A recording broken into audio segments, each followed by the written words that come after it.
Hello, hello, hello mga karar! Welcome back sa ating channel! I'm so excited na mag-share ulit sa inyo ng isang DIY episode. And special to mga sis kasi it's DIY salon ang atake natin ngayon. It's beginner-friendly na hair dye. So, watch nyo to mga friends kasi i-share ko sa inyo ang mga tips, okay? Mga do's and don'ts para sa first-timers gaya ko. So, dito makikita nyo na minimix ko na ang iba't ibang mga ingredients. So, meron siyang tatlo sa set na kailangan nating i-mix na mabuti. Haluin ng haluin para makuha natin ang tamang timpla. Alright. And syempre, kasama sa set, bumili din ako ng additional na mga accessories kagaya ng para sa tenga, para sa clip, para sa hair, syempre. And of course, gloves, kailangan natin yan. And since mga sis, wala tayo sa salon, wala tayong apron, kaya ayan, nakikita nyo ba yan? Walang iba kundi garbage bag. Alright, yes. Kailangan natin mag-improvise since wala nga tayong apron and kailangan nating makover ang ating damit para hindi pumatsahan. So, ayun, be resourceful, diba? Kaya, ayan, nag-start na ako sa lower portion ng aking hair. And ginamit ko yung para sa tenga, syempre, para hindi pumasok yung gamot. And nag-start na ako mag-apply sa iba't ibang parts. So, dapat meron tayong clips mga sis para hindi siya mahirap maglagay ng kulay, diba? So, yan, makikita nyo, na-apply ko lang siya gamit yung brush. So, very useful naman yung binili ko na to para mas mapadali ang ating buhay, diba? So, ayan, nakikita nyo yung hair ko, diba? Maraming part na yung black. So, kailangan ko na talagang mag-hair dye. So, actually, nung umpisa, parang natatakot ako mag-dye kasi baka nga masira yung hair or whatever. Pero, I would say na successful naman siya kasi happy ako sa result. Yay! So, watch nyo kung paano siya mag-apply ng tama, eme. So, syempre, sa harap ko, meron akong salamin dyan na malaki para syempre makikita ko kasi DIY niya, diba? So, do it on your own. So, sobrang init na dito, guys. Grabe, tiis ganda talaga. Pero, tiisin kasi nga, tingnan natin yung color. Yan, in-apply ko sa taas. So, wala na pala akong bleach dito or anything, ha? Diretso na to. To. Hindi na nga ako nakapagsuklay niyan. Halata ba? So, ayan. So, dinivide ko lang ang aking hair ng evenly para pag-apply ko, even din siya. So, makikita nyo, diba? Mini-make sure ko na meron sa taas hanggang sa baba. Ayan. Tapos, may tip pala ako sa inyo kasi yung ginawa ko, yung sa may likod banda, hindi ko masyadong nilagyan ng kulay kasi natatakot ako baka masunog kung malapit sa anit. Kaya ang ginawa ko, mas maraming portion na nandun sa taas. So, okay lang din naman kasi hindi naman nakikita yung sa baba na part. Pero, marami pa kasi siyang sobra actually. Medyo maraming pangkulay. Kaya nga kahit dalawang tao gumamit na to. So anyway, make sure din na meron kayong suklay para lahat ng parts ng hair is maayos yung pagkakalapat ng color. And pantay-pantay siya, syempre. Tapos guys, medyo sticky to ha. So, be patient na lang talaga sa pag-brush. And yung malikad ko dito, hindi ako nag-prepare ng yung malaking ngipin. So, yon. Dapat yun pala yung gagawin natin. Kasi kaya nagka-hairful ako dyan kasi nga nahirapan yung hair ko masuklay ng maayos. So, yun. Lagyan natin ng cap. Ito yung unang babad niya.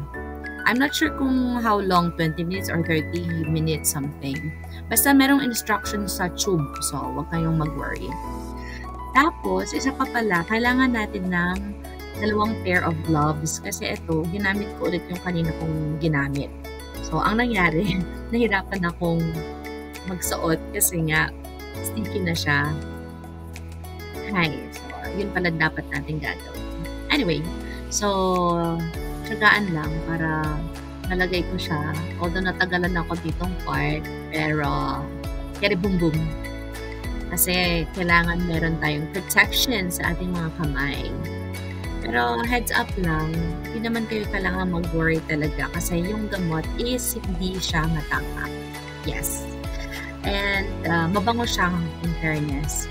Hindi guys sa salon na kapag, di ba, in-apply sa buhok natin, sobrang naaamoy natin. So, yeah. Parang ito. Ito, good siya for beginners kagaya ko. And, soft lang din naman siyang i-apply. Yung cream niya, hindi siya yung matapang. Hindi rin siya masakit sa skin. So, dapat meron tayong tissue na baon. Kasi kapag may sobra, like yan sa may forehead ko, merong red, diba? So, pwede natin yung punasan. And kung may mga sobrang color na natatapon sa skin natin. Ayan. Tapos lagi natatanggal itong sa ears ko na to. Ano dito? Ayan. So, di ba kita nyo, ang dami niya pang sobra. Kaya, ang ginawa ko, dinagdagan ko. Ganun. Kahit na makapal na yung nilagay ko sa taas, marami pa rin natira. So, hindi ko na yun inubos kasi baka hindi na siya okay. Kaya, kung anong enough na amount lang para sa hair mo, since sa akin kasi manipis, diba? So, marami pang sobrang kulay. Pero, okay lang yan.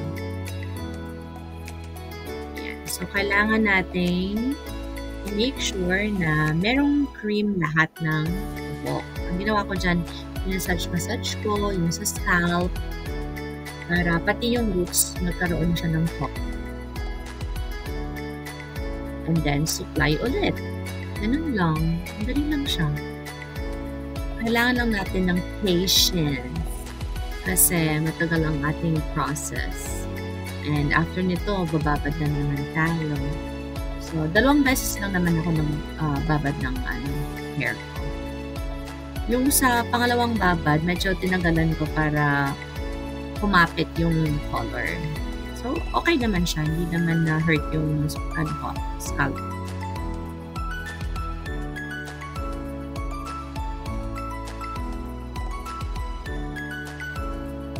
Yan. So, medyo sticky lang siya, no?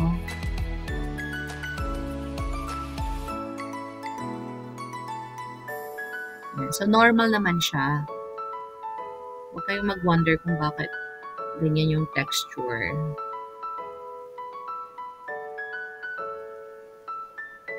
Yan. So, more tissue sa mga makapit na mga color na yan. Pero, washable naman siya syempre kapag sa skin natin.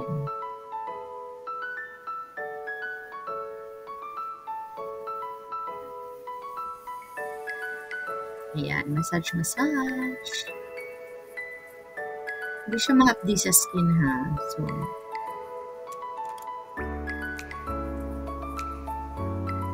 ayan. So, gusto ko lang, makita talaga yung color. Kaya ako ginagawa yung ganyan. And then, second babad.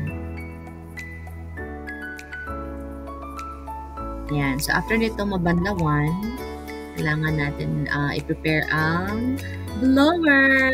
Yes. Ayan na. Tingnan niyo yung color, guys. O, diba? Bongga siya. So, tama na. Supplyin niyo siya na pantay-pantay mula dulo. Ayan. So, after niyo ma-blower, tingnan niyo kung gano'n siya ka-soft and silky and smooth. Oh, yes. Super love ko talaga siya. Parang Ariel yung atake natin dyan. Ganon. Diba? Nakas maka-mermaid hair. Yan. So, dati na very dull tingnan yung hair ko kasi marami na yung black part sa taas. Hindi na siya pantay and medyo rusty na siya tingnan.